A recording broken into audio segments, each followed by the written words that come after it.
1 Samuel 15, 3 and 13 through 14. Now go and completely destroy the entire Amalekite nation, men, women, children, babies, cattle, sheep, goats, camels, and donkeys. When Samuel finally found him, Saul greeted him cheerfully. May the Lord bless you, he said. I have carried out the Lord's command. Then what is all the bleating of sheep and goats and the lowing of cattle I hear? Samuel demanded. The New Living Translation. I remember the first time I tried to steal something. I was about 6 and lived in a small town. In fact, our town was so small. How small was it? We had only one store, one gas station, a volunteer fire department, a school, and a feed mill. One day I went to the store wanting some candy. I had no money, but being that I was in the store a lot, the owner paid little attention to me. I decided to take advantage of that and took a package of wax bottles with sugar water in them. He would never miss them, I rationalized. I got home trying to open them to enjoy the sugar water and chewing the wax, but I just couldn't do it. I felt so guilty I had to take them back and confess, "Thou shalt not steal," was ringing in my ears. In this passage, we find Samuel giving instruction from the Lord to King Saul to completely destroy the Amalekites.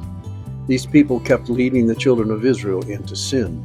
So God gave an order to completely destroy these evil people and spare the children of Israel. But some of Saul's men decided to keep some of the best livestock for sacrifices. They brought back the spoils to the camp.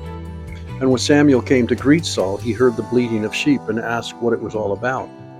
Saul rationalized that his men had kept some of the best livestock for sacrifices and tried his best to get around the command of the Lord to completely destroy these evil people and everything they owned. The same truth is found in our lives. Too often we hang on to things that really keep us from giving our hearts 100% to Almighty God.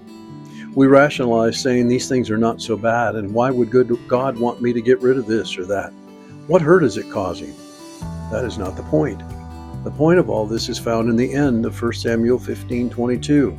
What is more pleasing to the Lord, your burnt offerings and sacrifices, or your obedience to his voice? Listen, obedience is better than sacrifice, and submission is better than offering the fat of rams. New Living Testament.